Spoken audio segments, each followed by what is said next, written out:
I forget how to do this. Apparently you're the king of this now. Haven't you watched the video from last week? Not yet. I did fuck it up though. At the start, I was like... The start wasn't the best, but that's alright. Hey guys, welcome back to a new episode of the Coach's Corner. Full team? Yeah. Full team. Looks like no one really liked Luke's hosting us last week. I'm back.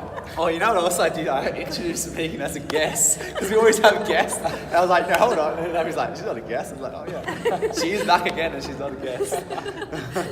I'm sorry, Megan, don't hate me. Okay, I'm not So we answer your questions sent to us from you guys to our Instagram page, Squat Club AU. So if you have a question for our next episode, then make sure you slide into our DMs. Let's get into the questions. I've been tracking my intake in the lead up of my holiday. Do you suggest to keep tracking when I'm on holidays so I don't add body fat? No. Enjoy your holiday. Yeah, hell You yeah. worked hard for that. Yeah, Yeah. Don't stress about a week. yeah. Yeah. Oh, depending how the holidays. Oh yeah, true. Could be 8 weeks. Yeah, definitely don't track. It's all about lifestyle, you know, so Yeah. you want to go and enjoy yourself. I know I just got back from my holiday, I didn't track a thing. No, definitely not. No. Yeah. How do I work out how much protein I should consume per day? Well, if you want to base it off your body weight, you can do say 1.8 to 2.2 grams per body weight. So if you're 60 kilos, say around 120 grams per day. Or if you don't want to track, then you can just do small portions 3 to 4 times a day, so with each meal. So it's palm size, isn't it? That's what we've said. Yeah. I think there's like a recommendation like on the Australian, like they recommend like 1 gram, but I think that's really low. I think Yeah. Abby's suggestion is a lot better, particularly if you're weight training. Obviously you want to build muscle, so if you're not getting enough protein, that's not going to happen. And especially if you're older, like as soon as you get above like 28, 30, like you're going to start losing muscle. And then if you're at like 60, like your muscle mass is going to decrease. So if you're not eating enough protein, it's going to go further and then it's going to result in a lot of other things. So protein is important. And if your goal is to lose fat and body Yeah, fat as well. exactly. So So your strength and body fat. Yeah. Yeah, go for the higher end of protein. higher end, you can't go wrong going high. And I think there's no ill effects of consuming too much protein. Yeah. Like there's some people trying to bring like there is, but there really isn't unless you're getting like 10 grams per kilo. I don't know. Yeah. Like that will probably be a bit too much, but like that's a good guideline. Like nothing's gonna happen after Yeah. two. And you can get a variety of protein in.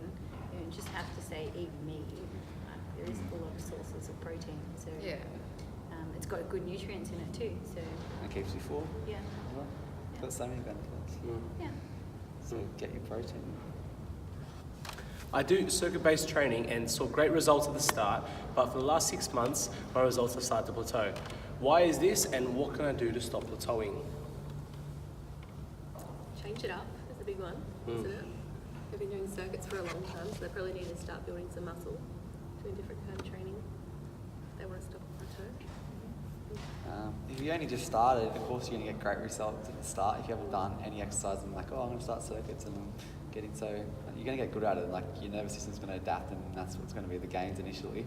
But then obviously with circuit training, most of the time, I don't really do circuit classes. But There's a lot of variety. yeah, there's a lot of variety and it's just kind of just going around. So you'll come to the class this week and you'll come to the class in 2 months and it's a It'll be good the chance same. to be exactly the same. Maybe the exercise has changed a little bit, so there's no real progression. So Yeah. that's where the circuit thing goes wrong. At the start, you might get, it might be good to add, like there's nothing wrong with circuit training. It might be good to add it on a couple of days, but then you probably just need, okay, how am I going to progress? Like people like do the whole, I'm just trying to get my muscles confused or something like that, and it's just not how it is. Your muscles don't get confused and then grow, or I think the biggest thing is when it comes to circuit training, because people just want to get their heart rate up and they think the harder they work, the better that is for them, but just not necessarily the case. So they'll go in there just expecting to, as a flog session and just to, I'm just burning calories, but long term that's not sustainable and there is very limited progression. So it makes it a lot harder. So, Yeah. instead of just looking at the calories that you might burn per session, and then I guess the other thing you think of is you're going in there and you're trying to flog yourself to get the most out of that one session. Overtraining, injuries, leads to a lot of fatigue. Then it's, I'll have to keep adding in more sessions. So it might be like, I've got to train twice a day, 5 to 6 times a day, which is not the best anyway. So. Yeah.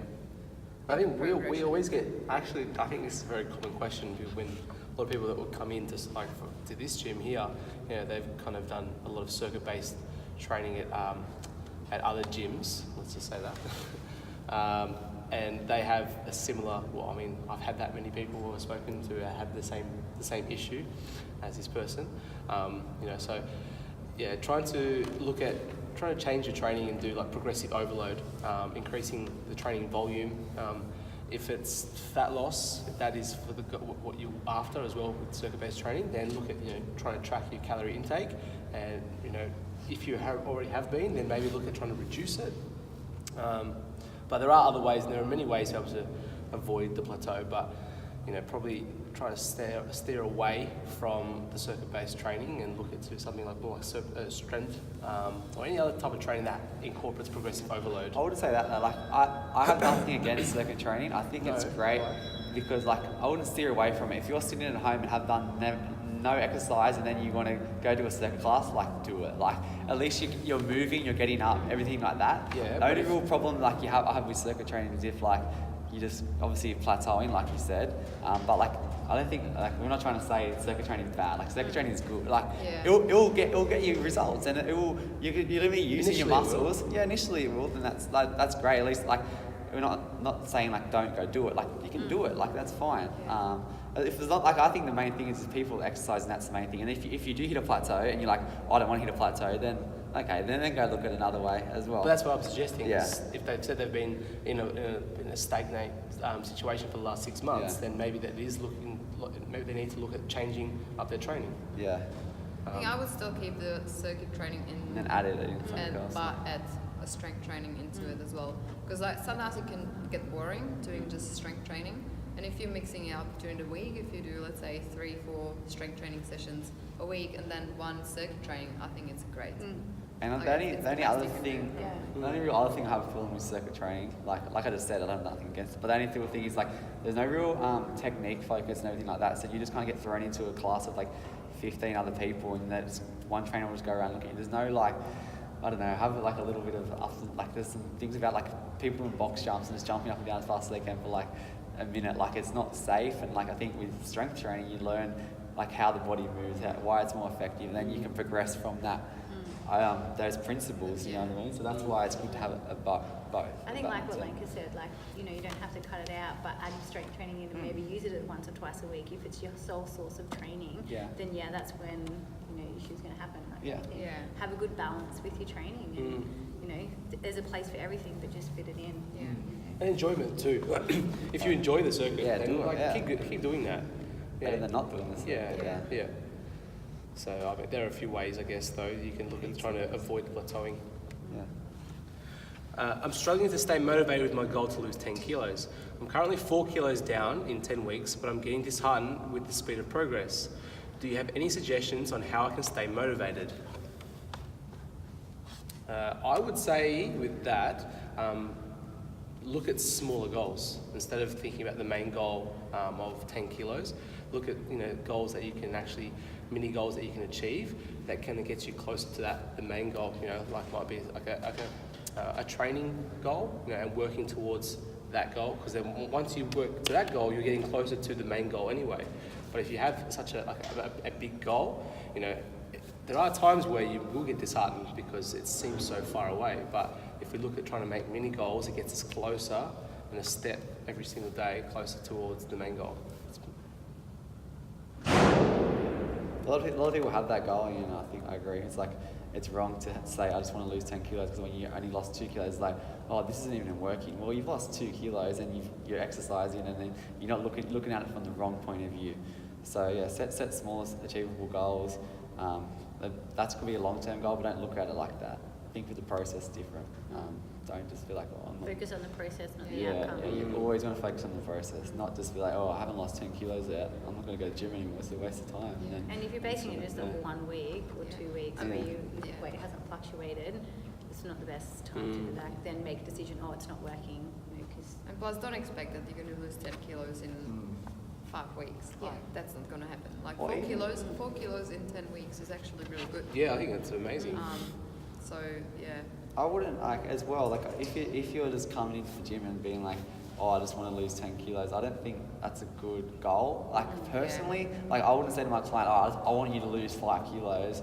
Like, okay, if you're at the higher end of the spectrum and you need to lose weight because it is just not good for your health, then yes, losing 10 kilos is going to be great for you. But if you come in and you're 60 kilos and you're like, I want to lose 10 kilos, well, like, what are you going to fade away to nothing? Yeah. Like, it's about setting, like, that's probably not a good goal, I would say. Like, yes, if you're at the higher end, definitely, it's a good goal. But, yeah, I would say a weight goal, isn't it? I guess it's like if you get to the 10 kilos, then you're just going to stop training. Yeah, oh, I'm Like happy the now. whole purpose of training. Yeah. Well, not the whole Yeah. purpose of training is, just to lose weight. You're missing the other benefits. from Yeah, it, yeah. So we're looking at the big picture, and then most people they want to lose 10 kilos because they want to feel better and look better and have more energy and whatnot. So when they lose the 10 kilos, are they going to be so much happier? Like, oh, my life is amazing. Like, Yeah, it's doesn't not, change it it, doesn't yeah. change much. It's Like, hard to put a number on it. it's yeah. it's hard to say. Well, now that I'm 70, now I'm 60 kilos. I'm so happy. Well, yeah, you always want that little bit extra as well. So Yeah. focus on the process. I always say it's good to be comfortable where you are, but there's nothing wrong with trying to improve. Yeah. So if you're not happy where you are, I'd be focusing on that too, because just because you hit that goal doesn't necessarily mean that that's going to make you happy regardless. So if you can focus on being happy now and being confident and whatnot, but still making Work to balance. lifestyle changes anyway for your health, you're better off in the long term than just focusing on that 10 kilos and then going, oh well, I've reached it and that's it. You're just going to end up back in square one. Yeah, Most fully of the put 10 time, kilos, worse. Like Yeah. they put on 10 or 20 kilos if that's the case, because the goals and the focus is in the wrong place. So it's pretty much what we were talking about last week, isn't it? yeah. I'm going to get Last angry. up. I'm going to get angry. I'm here to come. I'm not the host this week. It almost came out a little bit. I saw it coming. I saw it. Sorry. Alright, What we wanted to say is the main goal should be your health. cool. Yeah, exactly. That's the focus. And changing and lifestyle changes. Yeah. And then if you do that, you might lose your 10 kilos. There you go. There's a good chance, very good chance. I'm not going to say don't quote me on it. Yeah. Is that? Remember how that secret ab exercise that you were supposed to come up with? Was I? Yeah. When? Like earlier in the day, we were talking about how to get abs. Oh, was I? And you were like, if I can find an exercise be rich, it's like, just change your I lifestyle. haven't found it yet. I'll be back. Give me 5 weeks. The quick fix. I should write a book, The Quick Fix, with Beasley. I wonder if people would buy it. They probably would. They probably would. I'll probably be a millionaire. And I'll put some random stuff in there. Like what? Just drink this tea, drink this shake, take this tablet, and then you'll be there. That's all you got to do. Yeah. It's a shame that it kind of looks, people look at the industry like that and they try and find an easy way or a quick fix as opposed to, like lifestyle changes and consistency and training and, I think because of they're focusing on that 10 kilo, like they're just focusing on that physical goal instead of the actual lifestyle changes and the mental, emotional health side of it. That's why they want quick fixes. It is a shame though. Yes. It's like, you've got one hand, you've got training and, eating, if that was the goal, calorie deficit, trying to change your lifestyle changes, improving training technique, or you can take like a tablet that is claimed to lose X amount of kilos. Exercise was in a pill would be the most prescribed medicine Yeah. Yeah. of anything. Yeah. But the thing is, people have to actually do the exercise to get the benefits of it, and Yeah. it's the only bad thing. Yeah. Yeah. Is there anything exercise can't fix? There is a few things we can. But it's good. Love it. That's all the questions for today. If you have questions for our next episode, make sure you shoot them to our Instagram page, Squat Club AU, and we will speak to you next week.